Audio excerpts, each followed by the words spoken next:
Welcome to another episode of TPM Ridge, the podcast where we bring in industry leaders in technical program management to share their insights, experiences, and the lessons they've learned on the front lines of the TPM movement. I'm your host, Doran Katz, and each week we dive in deep into the methodologies, mindsets, and tools that will empower you to drive excellence in technical program management. Whether you're new to TPM or looking to take your skills to the next level, this podcast is your go-to resource for transforming TPM principles into real-world success. Well, all right, cool. Welcome, Prasanthi. Hi. And welcome, everyone, live from the TPM Summit. We're hosting here a TPM Ridge live podcast. Jen just finished her speech, so we're kicking it off today with welcoming you. So you have the pleasure to be our first guest today. How are you doing today? Great. The excitement and vibe is awesome. Seeing the TPM community here in person in such a scale is like amazing. All right, great. So maybe, Prasanthi, you introduce yourself to the audience, the in-person audience. In-person audience is great. So maybe you introduce yourself. Sure. So I'm Prasanthi Darbha. So I'm a software engineer turned TPM. I've been TPMing for over a decade in retail, CRM, and then fintech. Since 2022, I have been a TPM at GitHub and enjoying the journey every moment. So it's work. I also read a lot of books, binge watch a lot of movies and TV shows to de-stress myself. And here I am today to present a session on emotional intelligence. Very excited to share the insights with all. All right, great. So one thing, and not spoiler too much, the audience who is listening online, you say like IQ gets you in the door and EQ propels it. Like, can you spend a few minutes on talking about that, deep diving, and maybe I got the content right, so you have you can educate us now. Sure. Oh, yeah, it's a true saying from my experience, which I'll be highlighting in my session as well, that IQ can get you only to a certain extent to get the right job, but it's EQ that takes you to the next level. Especially as TPMs, we don't work in silos, we work in a collaborative environment. With COVID coming in, hybrid remote culture is being expanding. We work with diverse cross-functional teams, be it marketing, engineers, product, customer success, whatnot. You cover the entire spectrum of the organization. And that too, you work with global teams with different time zones. Sometimes you don't even meet the person you work with, but you have to get the work done. And the most important part is bringing everyone together with a shared vision. It requires a magical power, and that's EQ for me. For TPMs, it's extremely important to manage, navigate cross-functional complexities, dynamics, to get that shared vision in place. And also one thing, if you observe, is market is very competitive. Everyone gets fast deadlines to deliver the things faster. So ability to take control of yourself first and then able to empathize with your team, help them lead under stress, and also effectively contribute to your team in the stressful conditions is not an easy job. So as a TPM, I think you should, through EQ, we should promote that culture of openness and emphasizing self-care, as Jen also was mentioning about self-care for yourself, and also encourage your teams to do that, to handle stress and deliver extraordinary results under pressure situations. I think EQ comes in hand for all of these. Let's debrief on two things, like how many people that you work together have you met in person? Is it challenging or? It's very challenging, especially currently at GitHub, we are remote first. So I haven't met a lot of people I work with.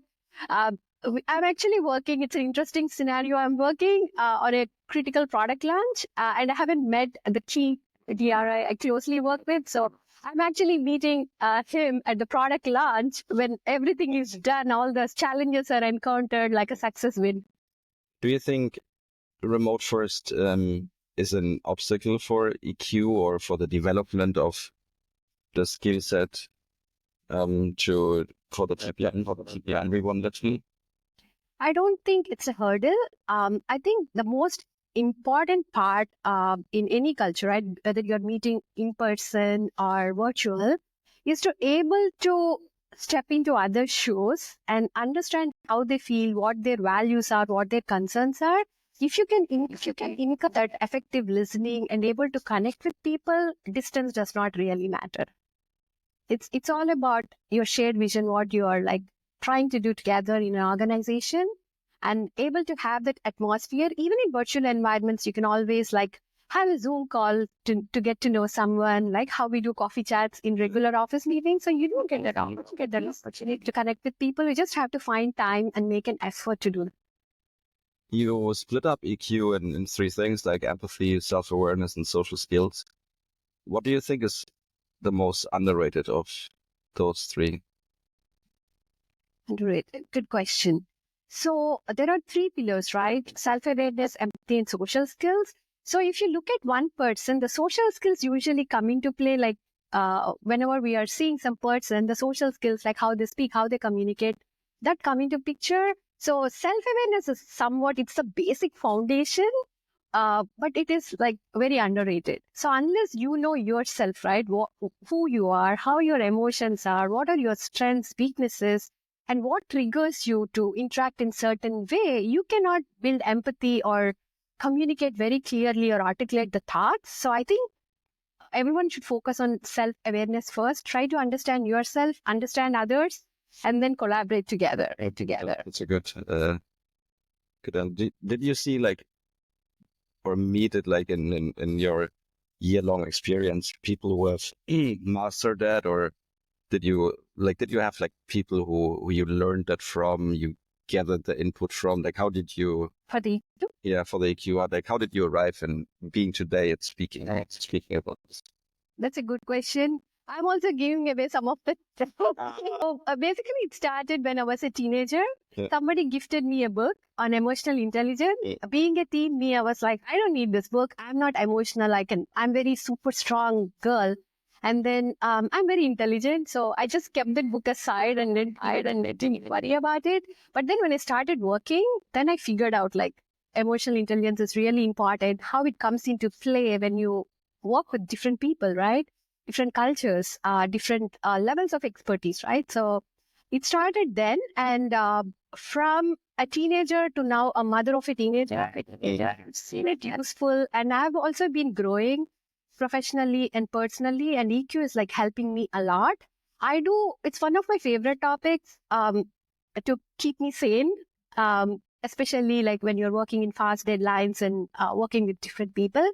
And also managing a teenager at home. So I read a lot of books. I listen to webinars, podcasts. This is something I constantly learn each day.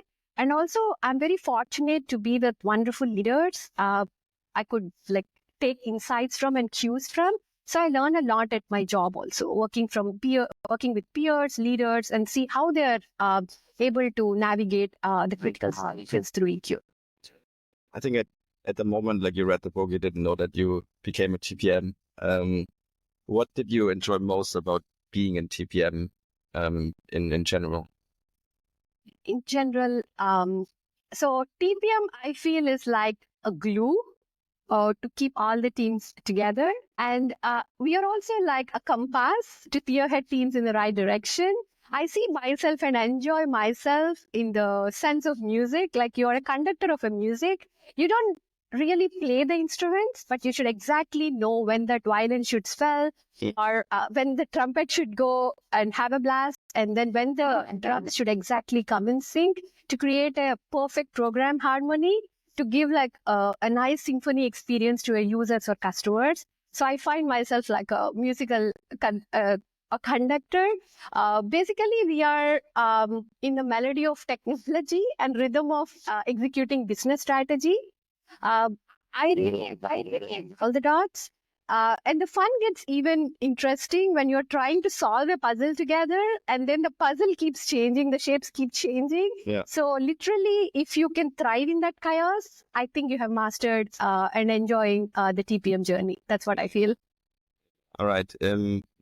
And talking about advices and, like you having a teenager. So my daughter is like 4 years old, so I'm on that journey. But today is like all about technical program management, TPM Summit, people coming together, networking. What are two advices that you would give like TPMs along with it, specifically when they want to break into the TPM role and being around it? Yeah. So if you're really interested into being that conductor, orchestrator, TPM role is just the fit for you. I figured out early when I was a software engineer working in individual problems, I think I wanted to go to the bigger picture where I'd be able to focus more and execute together. That caused my foray into the TPMs. Two things of advice I would definitely give is lean in and endure the ambiguity, because things are not going to be straight. Always there are challenges, always there are puzzles. So you need to be able to be flexible, adapt, and act super agile, fast, and lead your team to that program success in changing times. And also I see like there are few TPMs or few people who are just focused on like I need to get this project plan done, or just focusing on the Gantt chart status reports. Please don't do that. Please understand and be empathetic to the folks around. And we live in a small world. So having that connections, right? Personal, professional connections, really authentic connections take you a long way. So try to drive impact, building shared vision and getting everyone together to work with a purpose. That takes you a long way in your journey. So who knows, you might work with your ex-colleagues, or so don't burn bridges ever, and try to derive the outcome in the right way. That's my key advice. And one thing, like if you follow along the day, is like you will like meet a lot of like-minded people. You meet people that you might have met, that you work together. So thank you, Prasanthi, for the insights. I hope we didn't expose too much on what you're talking about. Good luck on the stage. Thank you. And for those who are currently online with us, enjoy the next sessions. And for all of us, have a great day, and we will be back at 10:45. Thank you. Have a great one. Thank you.